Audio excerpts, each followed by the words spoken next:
This episode is made possible by OIT VoIP. Find your best-in-class revenue generation for MSPs all over the world. Learn more via the link in the show notes. Welcome to a new news show and watching Tom wing it here live. I do plan to have some co-hosts at some time, but for now, the first one getting started, you get to watch just me cover the news. And I want to bring topics that are relevant as a IT service provider, as an MSP, relevant to me, which probably means a little bit relevant to you. And I see in the comments already, no, I'm not Ron Burgundy. Sorry to disappoint. But I will bring maybe some snark, maybe a little bit of snark. I definitely have some opinions on things that go on here. And I've got a lot of news stories to pack in. So let's get started. The goal is not to have too much fluff, but to have plenty of news. Let me bring this up. All right. The first one I found interesting. Now, there's a lot that goes on in Reddit or MSP. I'm not going to dive into all the drama, but this particular thing I think might be a little bit of a trend. And Comet Backup self-hosted fee coming. If you don't know about Comet Backup, it's actually a really cool backup system I evaluated a long time ago, and I thought about talking about it from some perspective of things I liked and didn't like and why we didn't go with it, but that's not what this is about. This is about the fact that they're now changing this business model. And one of the things that makes Comet interesting, and you're going, wait a minute, I've never heard of Comet Backup, but you may have, it gets a lot of rebranding because that's one of the options where you can have them customize it to be your company name backups and very customized. And they also offer self-hosted. Now, this is the double-edged sword I wanted to talk about and where I think this is going. I've seen companies fail at this in the past because they don't realize offering a self-hosted option means people will self-host it, but people that don't know what they're doing will self-host it. This does include, I remember someone in the early days reaching out to me who was going to use this to build a backup. And at the same time, they didn't understand what SSH was, but wanted to run Linux servers. I'm like, oh, great. You're already got the business started and you don't know what SSH is. And I believe these are some of the problems that Comet was running into, which is leading them to a big price hike. I didn't get this email as I unsubscribed from Comet when we stopped evaluating it. But this post over in our MSP talks about the fact that they've now dramatically increased the price for the self-hosted version. And I've seen companies do this as a way to slow down the self-hosted because there is obviously the revenue that you make from hosting everything yourself, especially storage. Storage is a great moneymaker because as you get to charge people for hosting things in these storage clouds, you get discounts as the storage grows up. But then as you become more popular, you get to charge more. So there's a delta where you make more money. So there's possibility of that. But I believe some of the reputation stuff that happens is another reason to do this. I go all the way back to one of the reasons that Ubiquiti, who I was really pleased when they had a self-hosted option for their NVR platform. I was really disappointed when it went away, but understanding the support that came with it because people would start not building NVRs to spec and then they would complain and have support problems. I think you're having some of the same. People who don't set these things up properly suddenly go, wait, I can save all this money. And sometimes the people who want to save the most money, not always, but there is a percentage of them that also need lots of tech support because they also are looking for other shortcuts and not knowing how to do things. So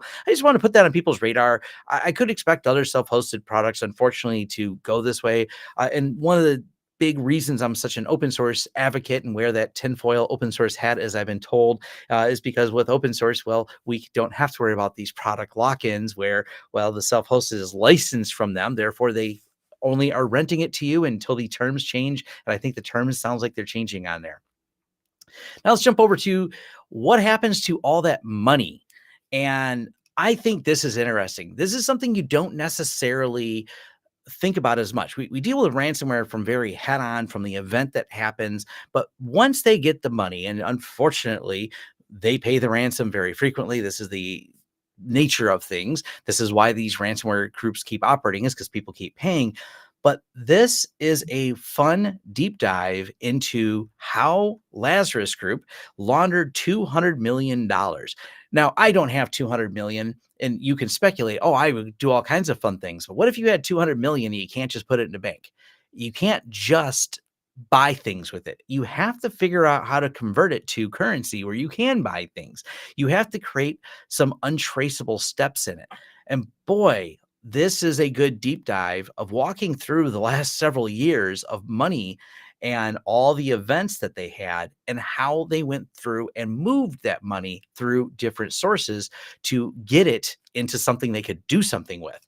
It's actually quite a bit of work in this. And it's one of those things that the infinite ledger that is money of these different cryptocurrencies is just that. It's a really fun, interesting thing where it's not at all anonymous. It's the opposite of anonymous. Even though you may not know who owns a particular address, it's going to be in the ledger. If we didn't all have a transparent view into the ledger, we would not be able to identify the transactions. Well, that's where the problem comes in. If I pay a particular theft address, I need to figure out where it went next. And that's where the money tumbling comes in. And that's kind of what they're going to start breaking down here is they know the theft addresses. We know where the ransom was paid. Then we have all the different spots where we do the mixing. And they do a good job of breaking this forensics down of how the mixing occurs. Because obviously, if I have, and we know this wasn't all one sum of 20 million or $200 million, but as it's a series of sums, you could look at it and go, well, if we see 10 million go in and 10 million go out, even though it may have changed address while it was in exchange, we can probably surmise that it must be that same amount and it must be the same user. And that would be part of why these tumblers have to have many addresses, many things, and they hide in the noise of many transactions. But that doesn't mean you can't really start diving into this and breaking it all down where you can go, all right, I want to know exactly where these transactions went and let's start reverse engineering it. Whole book on this topic that I read that blew my mind about the traceability of all of them. This does include, because someone's going, well, Tom, isn't that why some of these anonymous cryptocurrencies were invented? Yes, and they have tracking on those as well. That is the level of detail that because of the volumes of data we're tracking, we're able to really dive into, well, not me personally, some of these different companies that are able to do forensics on this. And forensics accounting, man, this is essentially what this is. Even though it's forensics blockchain, it's still, I'm going to call it accounting adjacent. And going through and figuring out each of these was all broke down kind of elegantly in here. And it really puts in perspective the amount of effort that has to go into obscuring the cash, the other side of it, all the crypto handling to turn this into money. And man, I mean, this is its own deep dive that they've cited to people on each tweets and everything else, how they did the chip mixer. I'm just blown away by this. This is one of those sit down, go through all the attacks that one group did, which is also its own amazing thing. Until we get down, I'm going to wear out the scroller trying to get to the bottom of this. This is how much research went into chasing all of this. Even the post mix connections to the theft address, while only partial demix of 6,400 ETH from the hack comfort is gained on chain Paxful deposit. They're connected to Coinbase, CoinMetro. It's just it's a head scratcher. Like it's like the I believe in, I would almost describe this how it starts out in the movies, and we make fun of these movies of they're just bouncing it off all these mixers or some stupid graphic on some cheesy show to represent technology. But it kind of is how it worked out, going, we can bounce it through a mixer of 20 different exchanges and all of this. It's just absolutely wild. I'll make sure all of these links I'll try to drop them as we go here.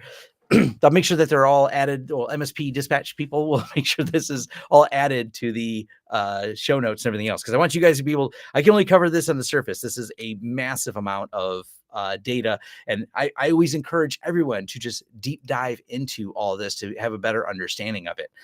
Because yes, there is each one of these transfers. Look at this. Just okay. I'll stop fascinating.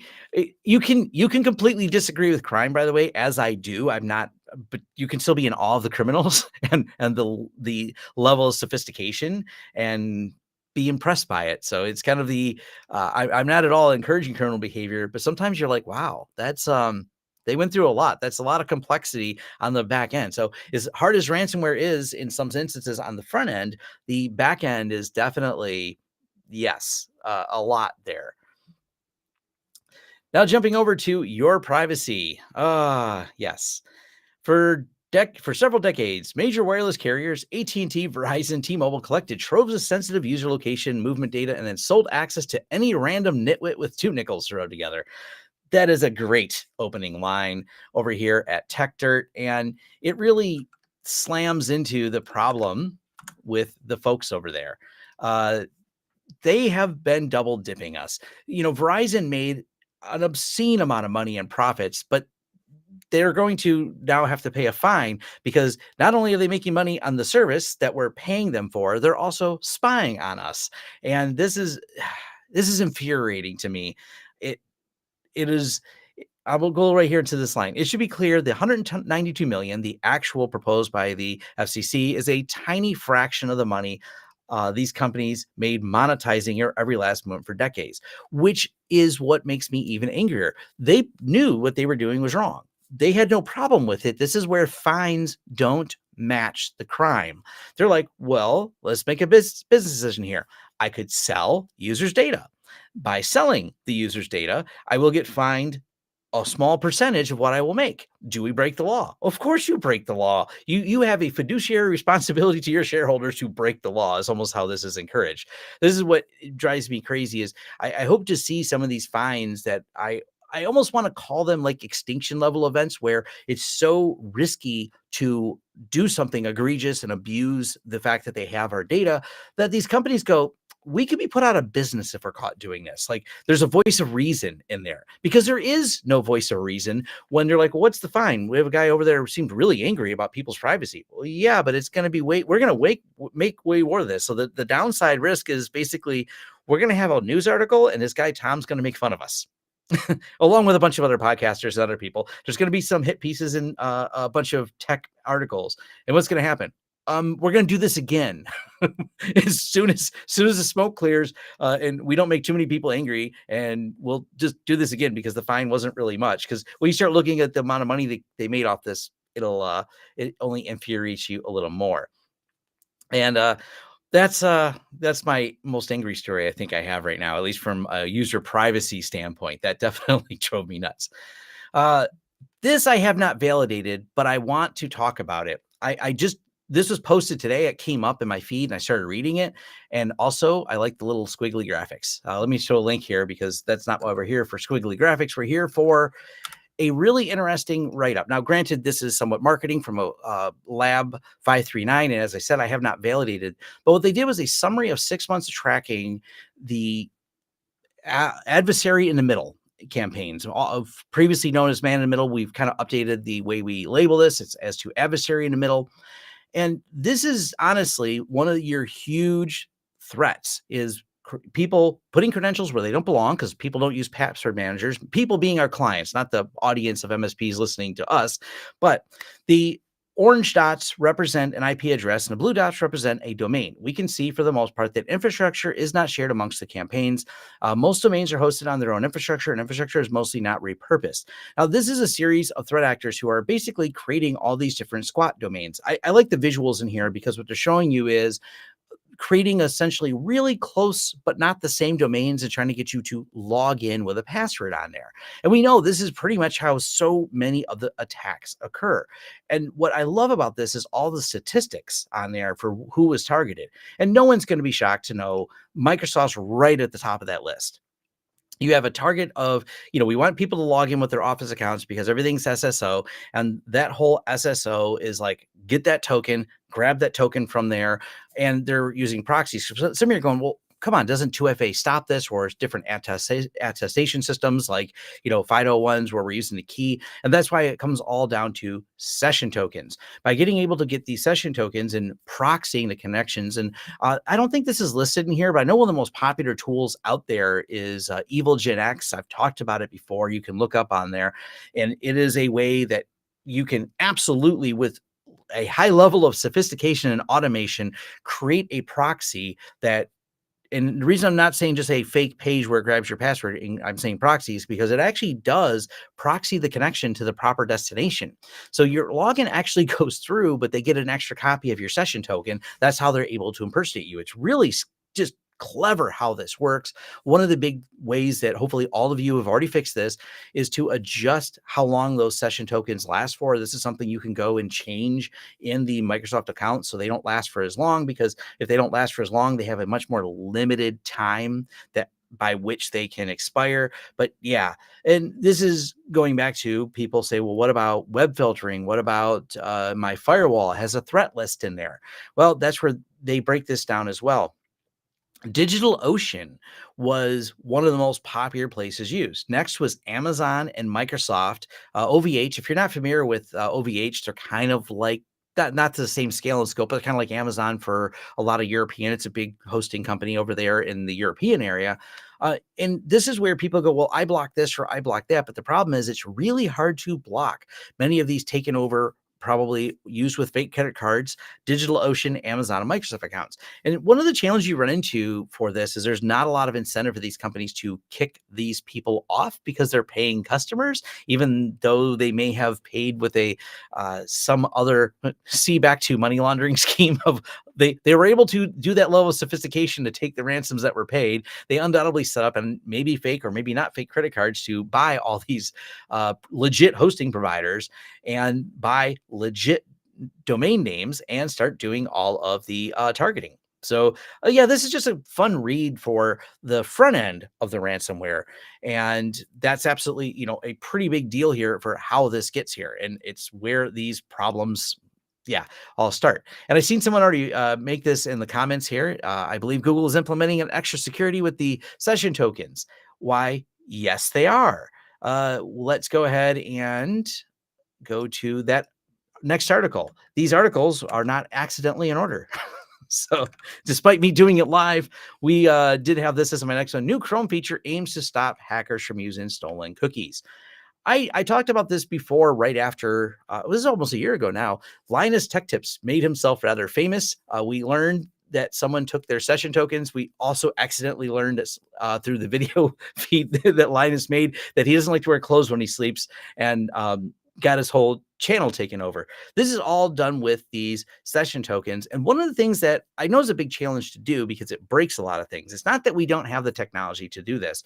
And it's specifically, the new feature is going to be called device bound session credentials.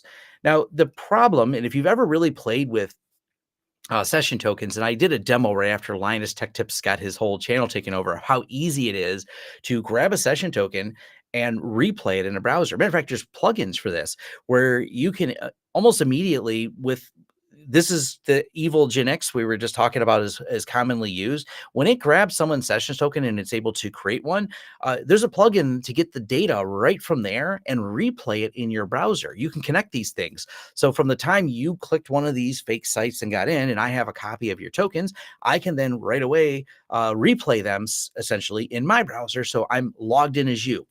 Now, one challenge you run into is what we may refer to as impossible travel. It's a tracking you may have on different things like your VPNs, where they go, wait a minute, the IP address you came from was this one. Suddenly you're coming from an IP address in Russia. Well, that's really suspicious.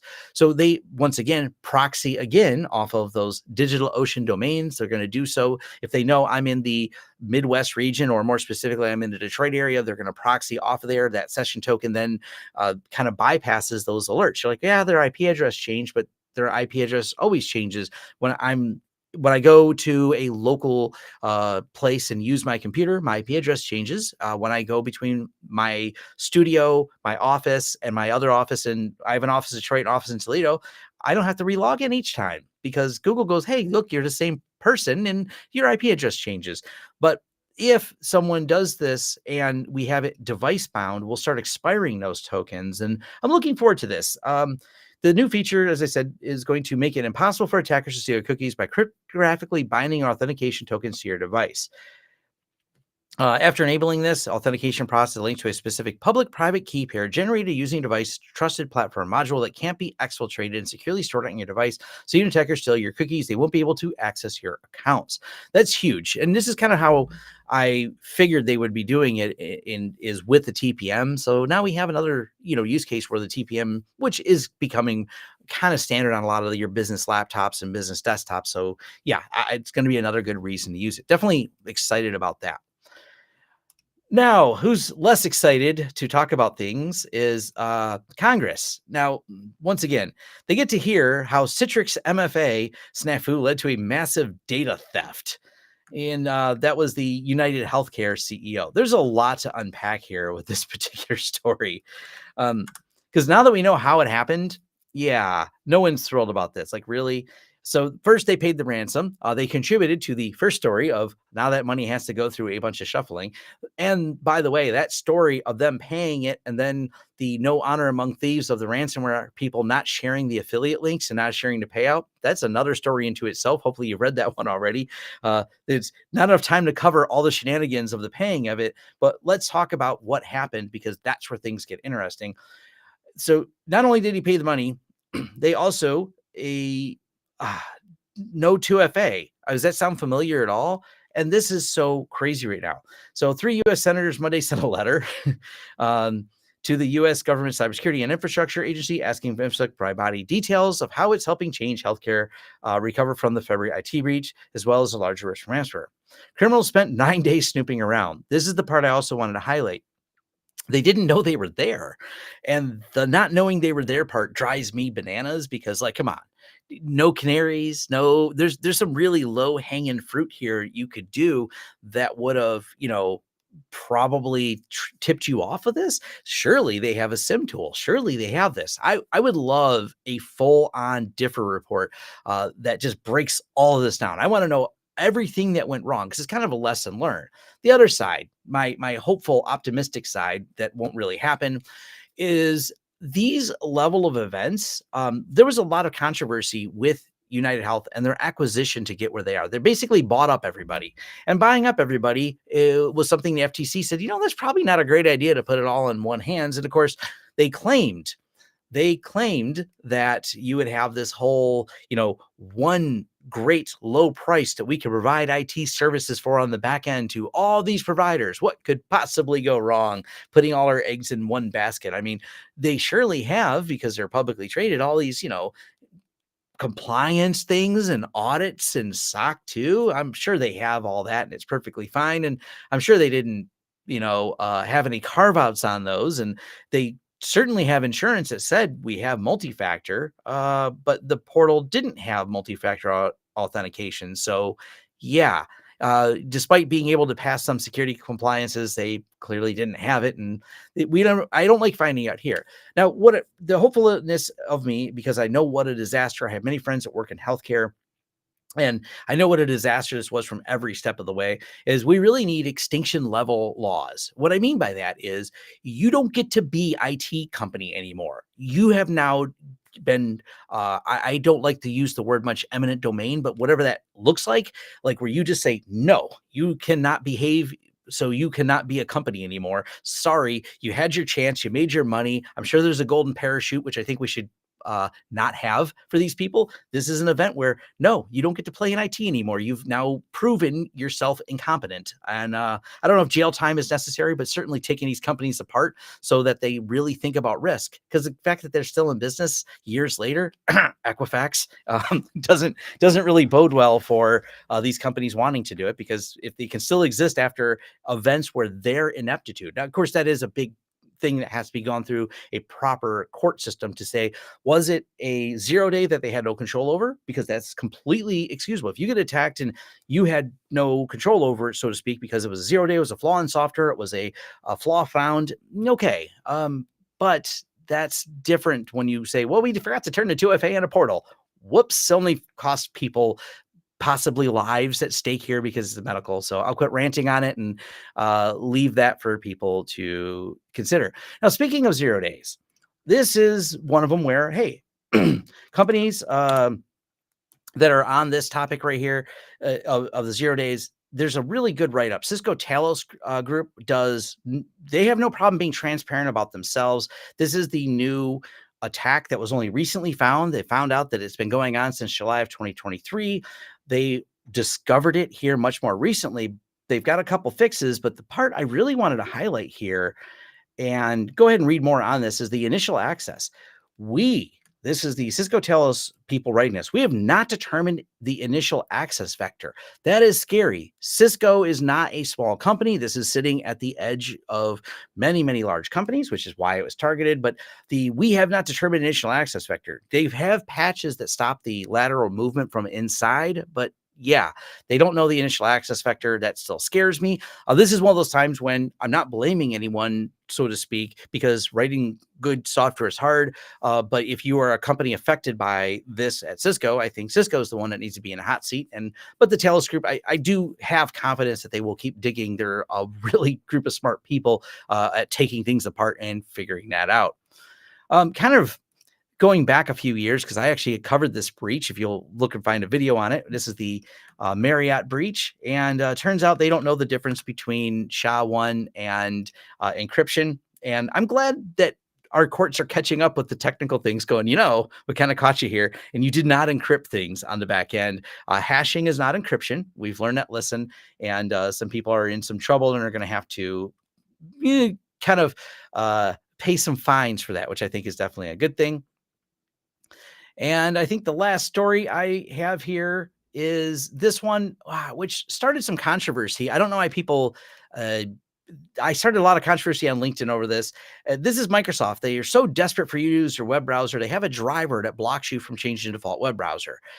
This is not a great idea, Microsoft, because this breaks the automation level for you to do it. So, if you're doing things on an automated level, which as the MSP and IT people we are, this is a problem. We have to change a key. Now we have to change the automation to change a registry key. And this is just not a great look, Microsoft, that you really are trying to force this. And it's not that compromised browser hijacking is the huge problem we have now, but it's still an issue. And I'm not thrilled with Microsoft's ever desperate move to try to force us onto their browsers. Their track record of security doesn't make me want to use their browsers, and their lock-in and that they locked you in and they locked you in further doesn't throw me. But hey, leave your thoughts and comments on that one. We'll see if it starts the same debate as it started on LinkedIn about that. I think that's all I have for the news today. Hopefully, I didn't talk too fast. I want to run through all these topics. You can find me at upcoming events like MSP GeekCon. You can find me here on MSP Media Network, occasionally hosting these shows. But let me know what you think of this show. My plan is to keep doing this and maybe occasionally do it with a friend, talking about all this fun new stuff and all these different topics. We also have on the MSP Media Network. See, this when you do it live. This gets edited out on the MSP Dispatch. We have the AI Roundup. We have the MSP Dispatch Live hosted by Tom Lawrence. That's this show here. We have MSP Dispatch. And then we have the MS Community Live event, episode 34 at 11 a.m. So, and I see someone wants to know when to do some of the other rants I have on other things. We'll figure out those at a future date of how we want to rant about those. You can definitely follow me on all the socials to find my rants, and definitely join all the socials, like and thumbs up over at MSP New Network. I'm also in their Discord. So the way to trigger Tom to rant is go to the Discord that you'll find me in and do an @Lawrence Systems and tag me in something. I'll definitely dive into topics. And, if someone's wrong on the internet, I need to know. Let me know. And if you're wrong, you think I'm wrong, then we should have a whole discussion and start that in the comments here. Head over to the MSP Media Network and dive in over there. And like I said, tag me and let's have a debate. Thanks everyone for joining. This was a lot of fun. And did I do it okay? Well, let me know on that too. Make sure you do the thumbs up and subscribe over here.